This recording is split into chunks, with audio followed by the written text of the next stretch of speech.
everyone, my name is Natalia Lauk and this is Play Along tutorial for Arabesque Op.100 number 2 by Johann Friedrich Burgmüller. This is a super popular piece, just listen to it.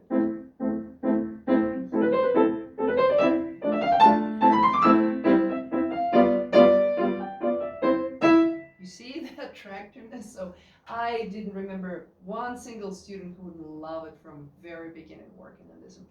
However, it actually consists of multiple challenges. If you want to play this piece with flourish and show off with that, there's quite a few things that you have to do first, okay, like laying the groundwork. So before we start working on this one, go ahead, grab your score, or grab your notebook, or your tablet and your stylus, and you need your pencil because you have to mark some things in the score just to help yourself to play this piece better. Okay, so before we even start, I want you to take your pencil and circle. Well, I forgot to mention, you can find this piece in book 3, Favorite Development Artist Series, Piano Repertoire, page 52 and 53. So anyway, so grab your pencil and then measure 10. In my edition, it's like third line down, measure 10. You've got to circle on the last beat on E, you've got to circle your pinky because you've got to play first finger on C, and then with your pinky you have to play E. Circle that. Okay, now we're gonna start playing that. I recommend learn left hand first, and we're gonna start in a very slow tempo, like 50 per quarter, not like this.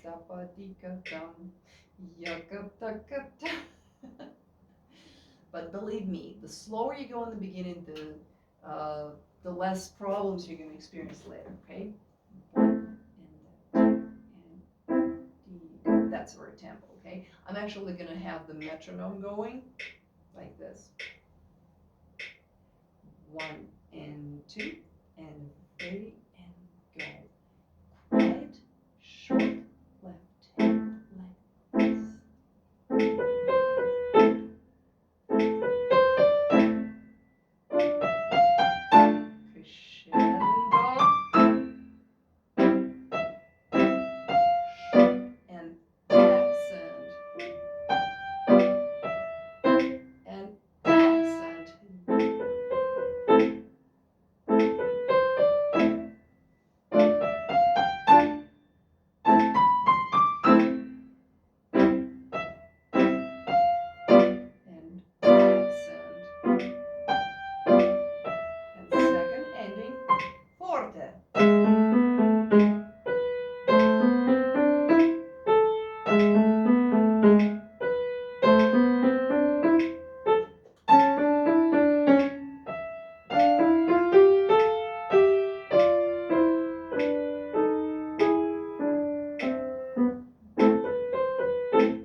Softly.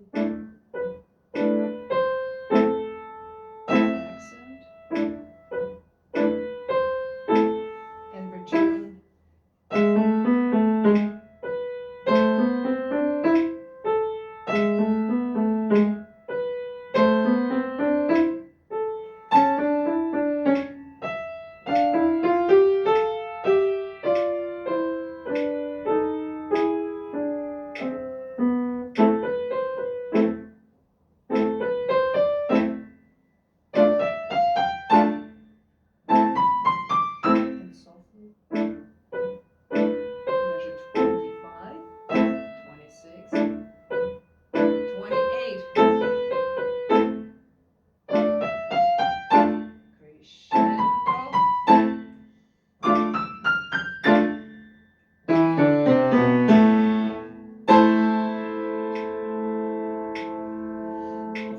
Okay, even in this slow tempo, if you just learn in this piece, you're going to discover that there's quite a few places that makes your brain feel fuzzy. Why? Because hands are going into interesting different directions, or there's an interesting fingering. For example,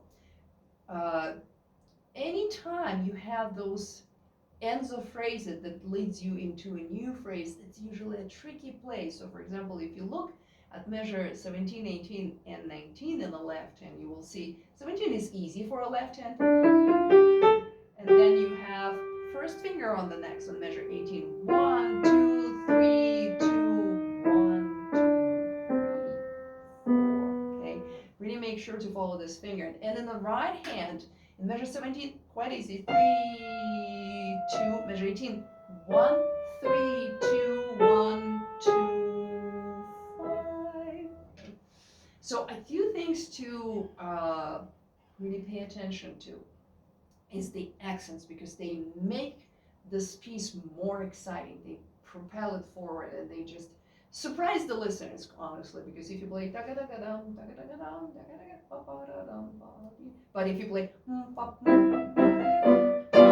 right, that's something to like point of attention.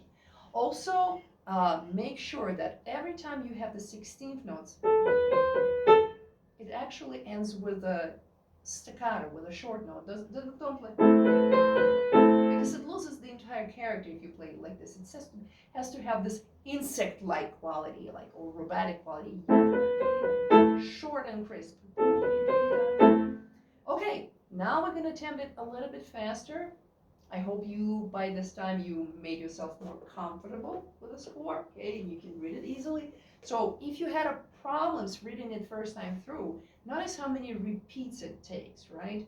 So, for example, for measure 10, you have to go back to measure 3, and then at measure 9, play it second time through. At measure 9, skip over measure 10 to measure 11, and then play 12. And for example, at measure 25, 26, 27, you have to go back to 12 and play it at like 12 to 25 and 26, and skip over 27 to 28 because there's a second ending. So those are things that as I told you, makes your brain feel a little bit fuzzy, because it's like, oh, you have to forward, back, or like rewind, okay? So that's something to get ready to. Okay, let's do it one more time, a little bit faster now. So we were at 50. Let's say we're gonna, how about 80? Well, I think that's probably a little bit too fast for now. We're gonna settle with 70, okay? That's already pretty good tempo. So if you can play it flawlessly with this tempo, that's already very good, okay? And I'm actually gonna stop the metronome, because one thing, in measure 18, there's a poco ritardando. So you get actually to slow down and trick listeners into thinking, oh, they're done playing, what else? And then you bring the theme back.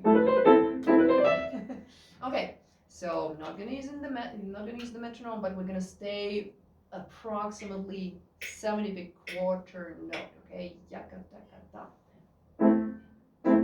Okay, sorry, I didn't give you count off. I'm gonna give you 1 and 2 and ready and go. 1 and 2 and ready and go.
How did it go? I hope it went well, but I wouldn't expect this piece like to play itself, because There are quite a few things that requires, especially if you try to memorize this piece, there are a few pretty tricky places. So because they look similar and they feel similar, but they actually different. So for example, when you play in measure 2, 3, 5, sorry, 3, 4, 5, 6, and you go to 7. First time it goes like this. Left hand switches to C major chord with a second finger in the middle, C. But when you play the similar thing on measure 20, then your left hand in measure 24 is actually, your pinky stays on A and your second finger goes to D, right? So be prepared to this. I would rehearse that backwards actually. Yeah, I would learn the second part first, and then I would go and learn the first part. Also, what helps if you can practice them back to back. So I would practice measure 23 into 24, and I would practice also measure 6 into 7, 6 into 7. Okay. Another big tricky part for left hand, it's measure 12, 13, 14, because what happens, you play starting with a third finger on G sharp, and then you kind of have to cross this position. So you start like going to the left, and then you have to move your left hand to the right in order to start with a pinky on A. So it takes a mental effort because you're going 3, 2, 1, 2, 3, and suddenly you need your pinky like higher than your third finger. So that's something for Ray to work on. Okay, what else? I think I probably slowed down way too much on measure 15 and 16 first time, because since it repeats, this poco ritardando is repeating twice, I would suggest first time probably don't slow down that much, but you can really milk it second time. So for example, if you go from measure 17 first time,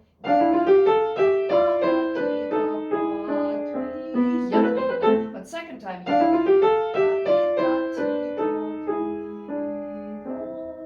make us wonder, are you going to go on or maybe stopping here? And then keep going. Okay. What else I forgot to mention? Well, we'll find out. I'm going to play this piece faster, okay? Let me see. I actually think I'm going to make an adjustment, because you see, if you have this, if you have, for example, your tablet, so then you cannot see the second page at the same time unless you have like a 2-page tablet or something. So so I would suggest maybe copy and paste the repeat so you don't have to go back and forth like I do, because that's an awkward moment in turning pages. Well, let's see how fast we should go. So we were 70, how about we go 100? So it says allegro scherzando. Allegro scherzando means fast, and scherzando, scherzo is basically a joke, like jokingly, with humor, okay? So let's see how 100 is. So 100, I feel it's a very steady performance tempo for intermediate player. If you can play it well at 100, you should consider yourself, I mean, you should feel good about yourself. Also, the main problem in this piece is keeping the same tempo, because everyone wants to start like this. And then the middle part comes, and everyone slows down. So I hope you're not going to be the one that does that, like running when it feels so easy and then slowing down when it feels hard. So keeping steady the tempo shows that you are in control, not music like driving you. Well, I understand it's hard. Well, let's see.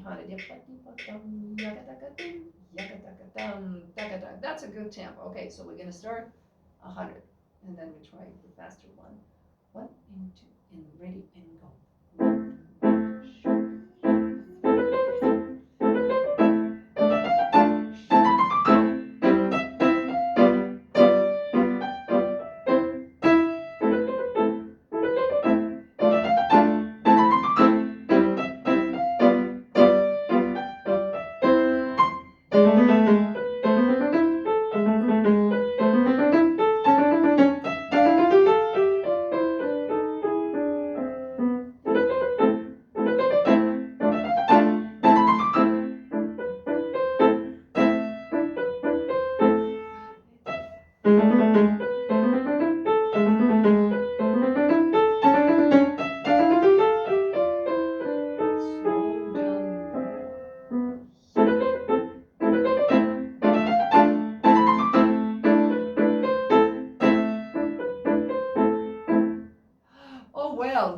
play it that well. First of all, I was kind of all the repeats kind of mixed up in my head.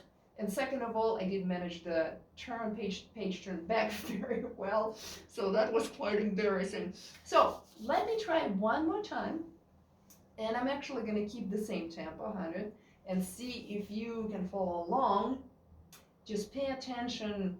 Also, I would also really practice going from measure 9 to measure 11 and then to 12, or going from measure 9 and to 10 and back to 3. So all of those repeats are usually they're quite hard at first until you know very well what is going on.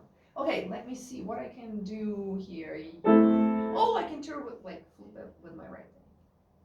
I figure it might turn back down. So I'm gonna play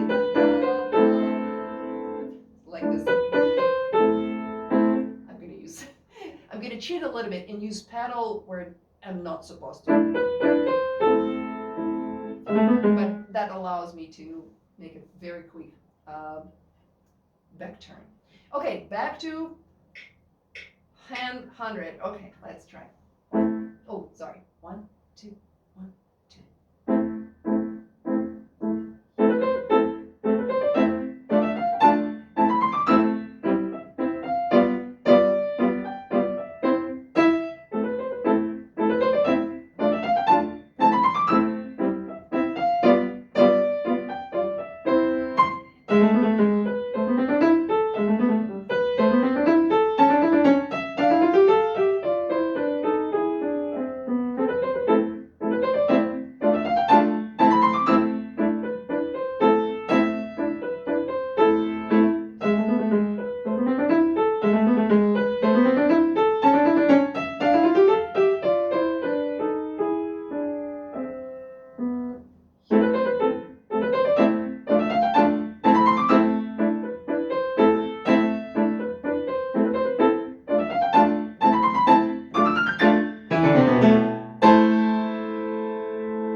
Okay, that was a little bit better.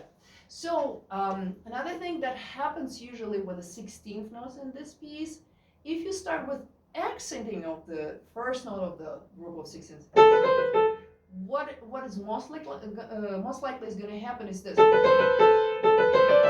going to press down and the notes are going to overlap like this. So what you have to make sure you like flicking the keys actually and letting them go immediately after you play. And imagine that you start the first note softer and then you crescendo into the rest of them. Not like, but rather, so lighter on the first one. And I would recommend movement from the, and especially when you go in a, yeah. So what I'm doing is I'm bringing my head from the top and then back to, I'm like turning that towards the full body. So thumb is a hard finger to play with, so make sure to keep it closer to the keys and don't really like actively act with it. At some point it might be useful to practice everything staccato, but staccato not the way that you do this, but you rather the flicking every key. You see what I'm doing? I'm keeping my head steady. I'm not doing multiple movements, just this. And practice piano, because forte is a relative forte in this case. If you play it way too loud, it's going to be probably hard to, to actually make those 16th notes work, especially when you play left hand.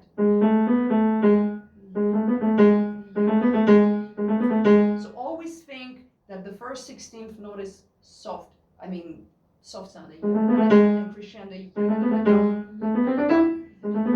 And for staccato,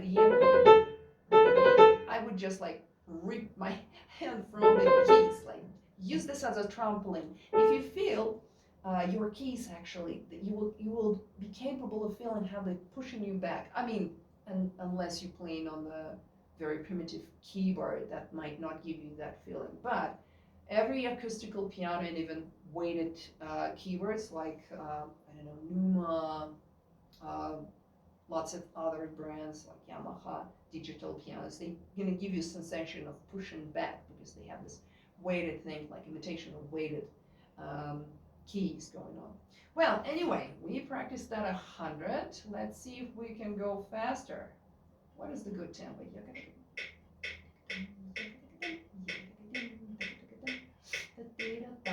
Well, a lady, 130. I think that's a perfect performance tempo. If you can nail down 130, good for you. Let's try. I don't know if I can do it because this page chart freaks me out a little bit. Okay, let's give it a try. 1, 2, 1, 2.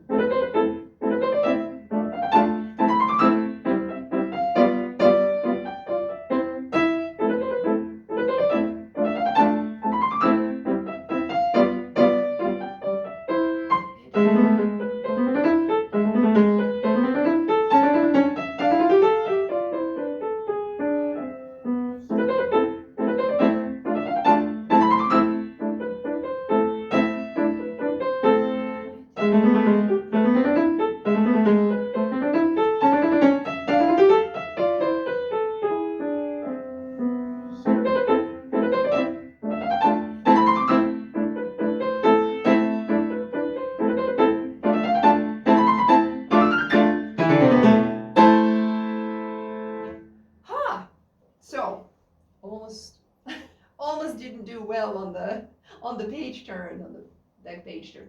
Anyway, there was one more place I wanted to consider practicing backwards. So when you play in last two measures, this, your hand is actually jumping a lot. So I would practice last measure, just knowing that it's a E minor chord.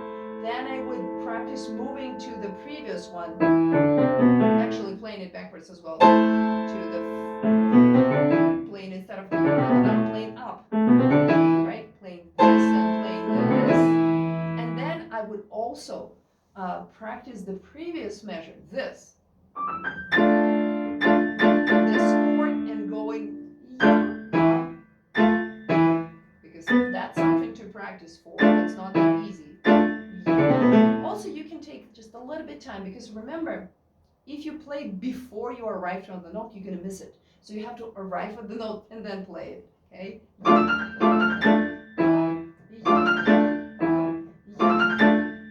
So I would practice like this, backwards, right? Instead of sorry. I'm also got myself caught up. So 29, 20, 29, 30, and 31. So measure 31 into next measure, which is 32. This is a pretty hard jump. And then another jump. So those three measures are gonna take time to get used to, those jumps. So I would practice slowly like this. Last measure, measure before that. And then this chord. Sorry. This is 5A, by the way. Yeah, so everything backwards. So last chord, and then A. Believe me, in this case, you're going to be much more secure. So now you can practice like this. Now jump into this, and now this. Okay, best of luck with this piece. I hope you will perform it soon.